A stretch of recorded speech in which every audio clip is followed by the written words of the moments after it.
last time I checked, I'm still hot, real hot. Kept it dope without a pill pop. Bill Cobb, steady climbing to the hilltop. Tip top, did it all off of a TikTok. Yeah, last time I checked. What's up, Gromies? Thanks for watching another episode. I'm going to get into a serious defoliation here, some lollipopping. You see the screen behind me. We're going to put that on here. It's just got 6-inch legs that I made. You can make different sizes for different cultivars if you want to wait a little. So say I get behind here like I have, I could turn those extensions into 10, 12 foot to buy me more time. But I'm going to leave it at 6. I think we can get these all down to my rainbow melon, the shortest one. I like to keep the canopy as even as possible. So I picked my shortest one. All these 5 right here are beautiful, the same height. But we got one squatter right here. So we need to get all of this down to that level to maximize our light. Because it's a flat light, we only get so much PPFD in here. So I'm going to start digging in, and we're going to go pretty heavy on these. And I like to stick on one plant.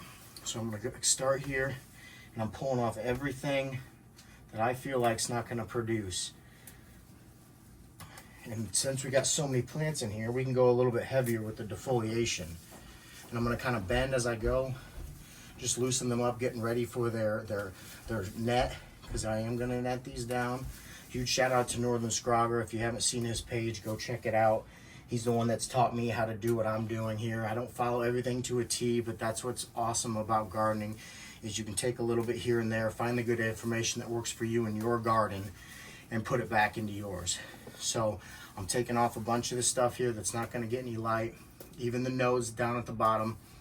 I wish I could get a cameraman in here kind of zooming in while I'm talking, which that'll eventually come in the future. Just the wife's so busy right now with the kids, you know. Huge shout out to her for taking care of everything while I'm down in here trying to educate and teach everyone, you know, that you can grow. You're not alone. Everyone's got families and jobs, and it just seems impossible to be able to grow plants. But with an organic system, the bigger beds, and a little bit of research, you can crush too.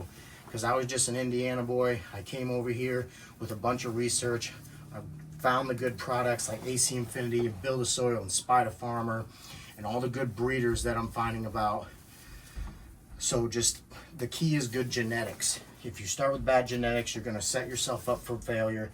So find some good genetics that's trustworthy. Don't try the harder strains right off the rip. Take something that's known to be an easy cultivar, that's resistant to mold, something that's going to be good for you to get into. Because if you get into this and you fail, you know, it's going to be discouraging. You spend all this time and money and energy, and you want to produce enough for your family. So I'm going to bend this down a little bit more, and I'll know more once I put this net on here what I need to defoliate. I just wanted to open this up a little bit and get some of the lowers that aren't going to necessarily reach to the light top of the screen, so it can get what it needs to. So that one's done here. So we're going to go over here, start pulling some off of here. And you can see I'm going pretty quick here, bending and stuff. I don't recommend it. I do snap quite a bit of branches, but that's just, you know, kind of how I've gotten comfortable in here, and I can move a little bit quicker maybe than someone that just started and doesn't know necessarily what to pull off. So take your time in here. You don't have to fly real fast. Once you get comfortable, yes, definitely I recommend, you know, getting in here and getting out, because you got families, you got jobs, and you can produce beautiful plants with, you know, I shouldn't say little maintenance, but it's not as an extreme as you think, because I was on the road all last week. This got no training. It would have been easier for me to be able to train this as the week goes on. So now I have to do huge defoliation and lollipop to catch up. So that right there is all I'm doing here, is pulling off the stuff. Because if I only had 2 plants in here, I wouldn't have to pull as much off, because there'd be more room to expand and the lowers would get more lights. But everything's so jammed, crunched in here. And trust me from experience, if these lower nodes are not getting the air and light that they need, they're going to be larvae, stringy. You know, you could turn them into edibles. You know, there's nothing wrong with that. But if you're looking to produce just smokable nugs, you need to stay up on the training. That's why I highly recommend Scrogging, because it just gives you the most bang for your buck when it comes to a cultivar. I could run 1 plant in here and get the same yield as 6. It may take more time, but it's not necessarily how many beans you run. It's how you train them, how you take care of them. Are you spending time going backwards, trying to fix defoliation or nutrient deficiencies? And that's what I love about these big beds, is because I can just stay up on top of the food regiment, to where these never run low. They're not super high on anything. They're just balanced beds. And I preach that when it comes to organics, is to stay balanced. Because if you got the balanced soil, everything, all the microbes, all the moisture, everything can work together as one, just like it does in nature, and produce immaculate results. Nice healthy leaves. You're not spending the time going backwards trying to correct these deficiencies, playing scientist. And that's what kind of switched me over to organics, was just all the chemistry behind the organic nutrients, or the synthetic nutrients. And don't get me wrong, organic is chemistry, science, biology, but it's more natural. It's doing it on its own. The microbes are doing the work for you. If you're keeping them nice, healthy, and happy, and the biology happy, everything's going to be available for the plant when it needs it. If it's short on something, it's going to know it. If it's short on boron, it's going to go out and search boron. So if you've got an adequate amount of boron in your soil and nothing's locking anything out, it's going to be able to go and search that boron and find what it needs. That's what's so beautiful about organics. And I know I preach it a bunch, and I'm kind of just, getting a little out there with talking, but I want you to know what I'm doing in my garden, why I'm doing it, and something that could maybe help you guys in the future when you guys are gardening, to put aside the differences on synthetic and organic. It's all growing. I just teach this way because it's the way I know. The synthetic growers crush too. I've seen some immaculate plants, and I'm not bashing them whatsoever. This just works for me because I travel, I got a family, and it's something that I just fell in love with from day one. It's an endless research. There's so much good knowledge out there from very highly, reputable people. I preach Jeremy and Build a Soil, but you got Clactomus Coot, Kiss Organics, Russ Brandon, all those guys, they're doing the same thing. They may have different food regimens, but it's the same sources, the boron, the calcium, the nitrogen, it's got to come from somewhere. And in organics, there's so many different routes you can take to get these sources. So I'll get back to the training here. So I'm still just pulling off inners and lower nodes that aren't going to get the light. Once I get the net on here, it's going to be easy for me to tell what I want to keep more than get rid of. So I'm going to keep quiet here now, and I'm just going to go in here and defoliate, and I'll speed you up a little bit so you don't have to watch the process. You kind of get the gist on the Elevate 8. They kind of look kind of chintzy and desperate, but they're going to bounce back. They're going to be more happy and healthy, being able to breathe, less energy, less nodes to put their food towards, which I always love. I get behind on defoliating, and then this happens, and I have to come in here and I have to do an explosion defoliating, and there's nothing wrong with that. But if you're going to attack it little bit by little bit, I think it's going to be a lot easier on your plants, a lot easier on you. So yeah, that's all I wanted to get into on this video, is the scrogging, the training, why I'm doing what I'm doing in my beds. I love being down here. I wish I could be down here more. I wish the family could be down here more. We just get so busy, and it's kind of just like a team effort. She's up there, getting the house ready, getting everything ready for the week, taking care of the kids, getting them bathed, and I'm down here trying to get this garden to where we can have enough medicine to produce for us at home. And that's the main reason why we started growing, was to be able to have our own medicine. As you know, I'm starting a CBD soil company, and so this is kind of just us learning about the plants, learning how to grow, so when we do start producing our CBD, we're producing highly very clean organic CBD or RSO oil, the Rick Simpson's oil, sorry. And that's what we're about here, is health, taking care of the plants, taking care of the community, show love. Everyone started their gardens, and everyone likes to show them off, which is one of my favorite parts, is to teach you guys and to show that you can do this. You don't have to be some scientist or some biologist or anything like that. You just get in tune with your plants and know what they want, learn about it, research it. There's endless research, And you can see I'm just kind of going through here quick and everything, and you will get there too. You know, I'm not no pro by any means. Like I said, I snap branches all the time, but I wish I could come in here and slowly, you know, be at one with the plants, take my time. But I just want to show you that you can do this busy on the fly. You know, you got 15-20 minutes, come in here, you know, come and get some of it out. You don't have to get all of it. Do 1-2 plants at a time, come back tomorrow.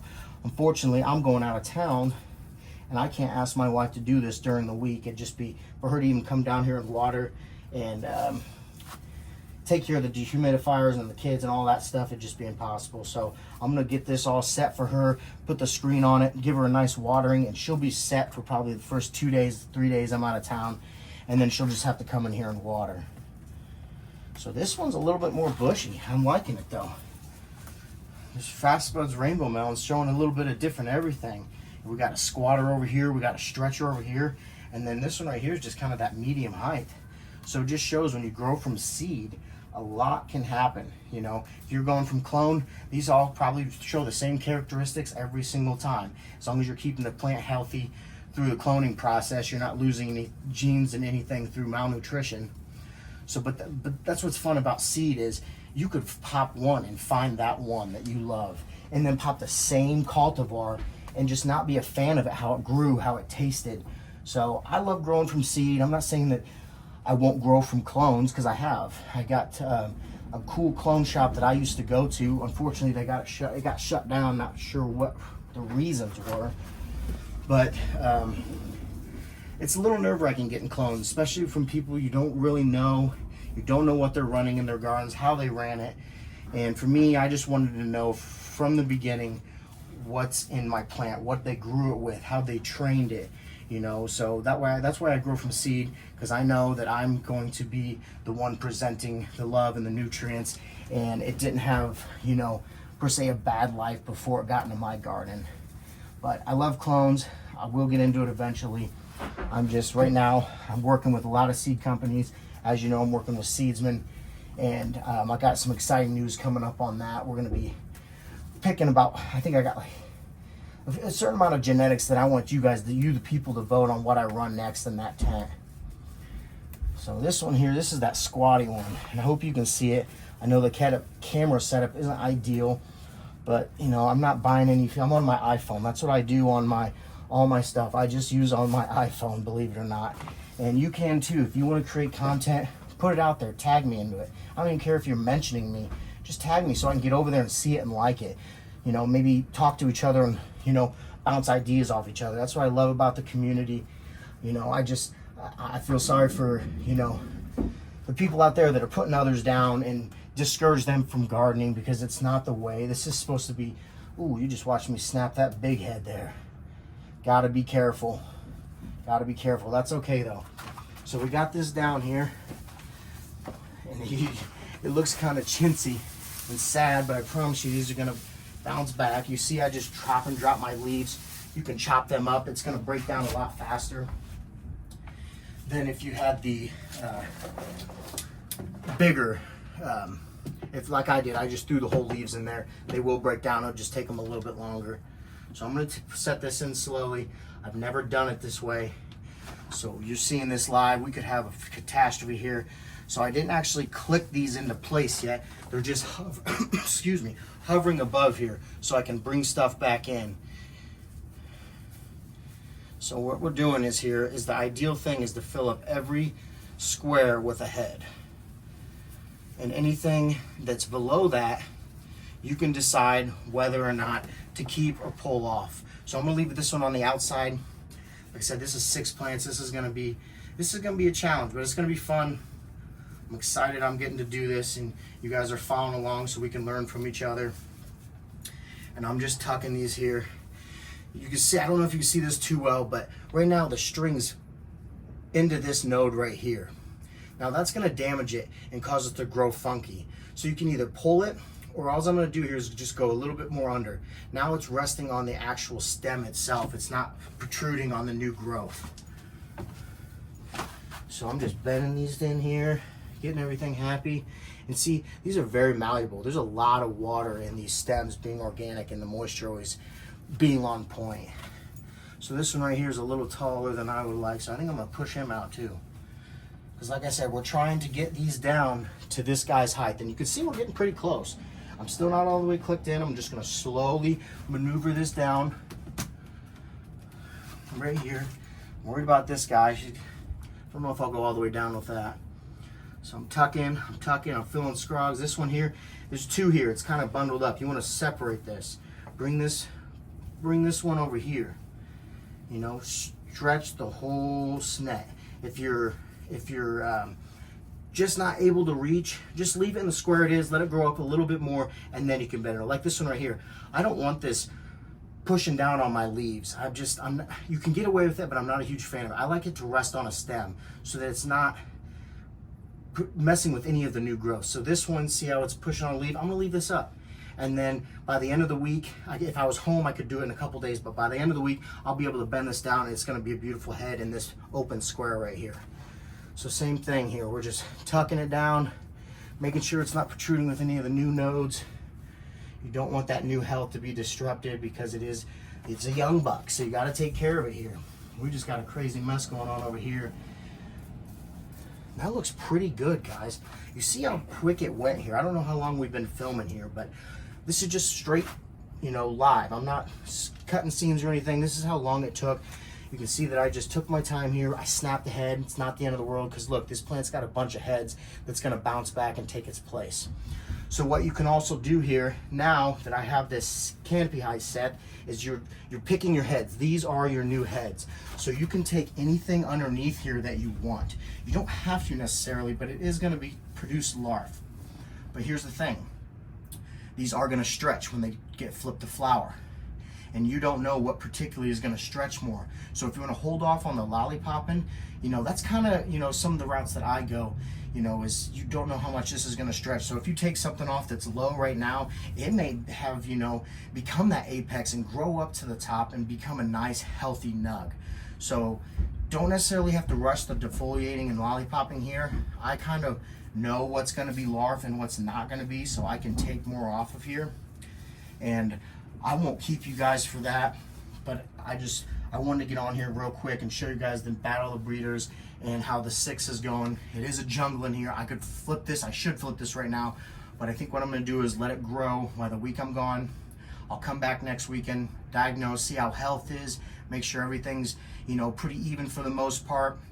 It's kind of why I like the free hanging scrog that I just hang from 4 ratchets, and you'll see it in the next tent, that I don't have to rush to this. Because see, if I would have waited any longer, these plants would have been up to here and I would have been snapping branches left and right trying to get it to this level. So if you're going to do the PVC connection, just make sure that you're on top of it and you get your scrog on there. It's not a bad idea to put the scrog on there from the rip. Once you get your plants in here healthy, you know what they're doing, throw your scrog on there. It's gonna be harder to water, but you can always get under there and train a little bit more, and then it's done, and it'll start growing up into your screen, and you can train that way. I kind of, with my crazy lifestyle, I just kind of had to let these do what they're doing, and then come in here like I'm doing now and do a full-on defoliation and bend these down. So it's okay if you got a couple up here, stick it up. See, like I said, we talked about it, you know, if it's not gonna be able to make it under a scrog, just let it sit there, it'll grow up, it'll get nice, healthy, and happy, and you'll be able to train it down. So that's all I'm going to cover in here. Thanks for following along. Let's go check out that hanging scrog. Much love, everybody. All right, Gromies, welcome to the Gorilla Cookies 3x3. You can see we got another jungle going on here. I'm just going to do a quick defoliation, pull off these inners, and then I'm going to chop up this cover crop. And I know I don't have to by any means. When I get my scrog on here, it's gonna bend it down, and I'm not trying to LST, you know, cover crop. So I'll chop that up, return it to the soil. I'm gonna take some of this stuff off here that's causing the lower nodes not to get any light. These little ones coming up, you can take off here. I'm gonna let it go for now, see what we can get it to do during stretch. And all I'm doing here is opening up these bud sides, so when I put this screen on here, I'll be able to see even better what I need to pull off to maintain this canopy height and not produce too much larvae. I do, my boy Canamat Creations got all the stuff that we need, the press, the freeze dryer, everything to make our own rosins. But I also want to show you, you know, you can produce really good results with not spending a bunch of time in here, because just like my last garden we went over, I'm not in here very often training. So when I do come in here, I got to do a little bit bigger training than I normally would like. If it was my choice and I was home every night, I'd come in here, you know, 2-3 times a week and slowly just pull off here and there, because that's what happens in nature. There's going to be small, you know, things that are going to pull off your leaves, and it's not going to be just one giant defoliation. And, you know, I guess it could be if it was a big storm, but I think that the plants are going to adapt better to slow, you know, attacks rather than one giant attack. And all you're doing is making these plants more resilient by training the right way. So I don't have to pull a bunch off there right now. I just pulled off some of the main ones so I could see what we got going on underneath this canopy. And then I'm going to chop these up, which I forgot my scissors. Let me go grab them real quick.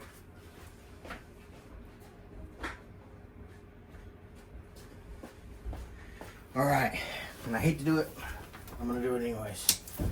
So chop it off there. Look how healthy the cover crop is. This is a good, my soil's healthy by seeing the signs of this.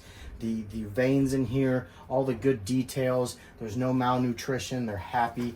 Now with this bigger stuff here, I would recommend just kind of chopping it up a little bit more. You don't have to, you could throw it in there. The worms will eventually get to it and feed on it. Microbes are working around and replenish it to your soil. That's what I love about the organics, is I'm literally taking what's on the plant and I'm feeding it back to the soil, and we got this continuous cycle like you would in nature, which I love, because then you can get away with not feeding at all. You can just do water only and do reamends. Now, you know, I'm a huge ferment guy. I love using ferments. I love staying up on the feedings, you know, nothing crazy. Maybe on the weekend I'll add in some root wise or some ferments, or just, you know, maybe just anything that you're feeling. Don't go crazy in the organic beds. A little goes a long way, but if you want to maintain the balance, you can feed it once a week with anything you really want. I wouldn't go as far as a full meal, like a gold mustard seed or a craft blend. I don't think that's necessary. After you flip into flour in a 30 gallon bed, I will throw some craft blend in here just to make sure it's got nutrition to get through flour. But with the bigger 60 gallon beds, 70 gallon beds, you don't necessarily need to. If you're balanced soil and you're reamending correctly, you're gonna crush it. Man, I just hate cutting all this up, but it needs to be done for me to be able to train properly. And that's what I kind of like here, is I'm not pulling any roots out. So it's keeping the root paths in the soil. It's going to make those paths easier for water to, you know, flow through those, and you're creating channels in your soil. If I were to just uproot these, you're disturbing the soil. I'm trying to do as least disturbance as possible, just like in nature. There's nobody going up there and retilling. You know, I know our farms have gotten to that way. They're, you know, flipping crops every year, changing what they're doing, and they're low tilling, and a lot of them are actually tilling pretty deep into the soil, and we're ruining our regenerative cycle, which, you know, I just think there's better ways to do it, and that's why I went organic. So I got most of that down here.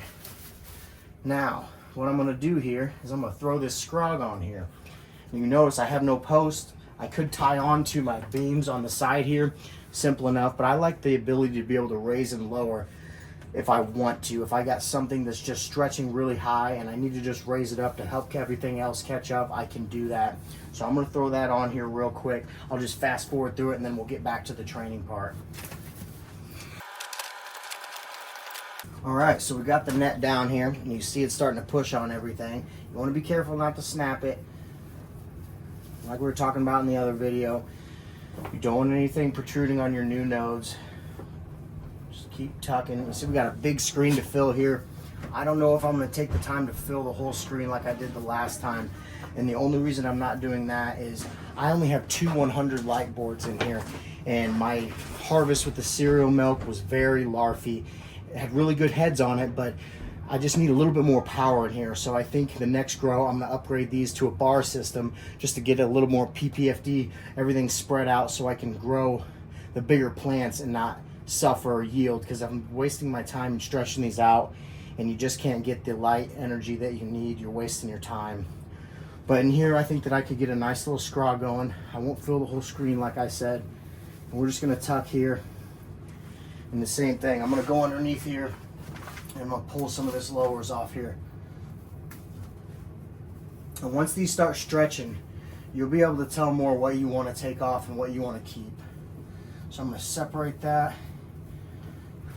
Well, I think we're going to tuck that actually, sorry. And then you see I got moisture on these leaves here. That means that they've been tucked and they're not breathing very well. And when you get into flower, that can be a bad thing, is you don't want a bunch of moisture build up here. So now that I got that there, I'm going to go in here, pull off some of these lowers that aren't going to be seen. Let the top colas get most of the energy. Each stem's only going to produce so much energy, and it's got to travel up from the bottom to each node and give them what they need. So everything that's below where you're trying to get is taking the energy from your top colas. If you're trying to grow some massive colas, you're going to want to leave just the top 1 or 2 nodes. I'm going to try to get up to the 3-4 nodes on this, because I do feel like with the correct training, you can still have a good yield with the 3-4 nodes. If you're not going to stay up on it though, you're going to want to just be ready to have a lot of larf, because it's going to happen, especially if you don't have the strong enough flight like I do in here. So yeah, that's going to just be a little quick video right here, how I scrog and do everything in my garden. I will water this in, like you saw in my last video. I like to throw the kashi down, the compost accelerator, and water in a ferment or anything, just to give these guys a little snack for their hard work and training, because these are, you know, very majestic, beautiful plants. They do feel what you're feeling, your vibes, you know, how you're treating them. They like to be trained, you know, but don't go too crazy on these. You saw last time I snapped a head, which isn't the end of the world. It just topped it, so I'll have 2 heads. But that wasn't what I was after. I like to keep these plants, you know, as least harm as possible. Just a little bit of LST and defoliating, a little bit of light bending with the scrog, you know, and then when I get into flower, that's when I'll start super cropping, because it's past the scrog. You could put another scrog on there, but I feel like with me in my situation, it's easier for me to just kind of bend over those remaining heads that are trying to jump past the rest of the canopy. So thanks for following along, guys. I'm excited to compete in the Battle of the Breeders. If you are watching the Growers Gauntlet, I'm competing into that. We made the top 20. So go over there and vote if you haven't yet, growersgauntlet.com/top10, and that'll get your vote in there, and then it's going to get back to the top 10 on Wednesday, and then we'll go from there. So thanks for following along. Gromies, much love. Hope you have a great night. Yeah. Uh-huh. Come on. Yeah. Uh-huh. Yeah. Whoa, last time I checked, I'm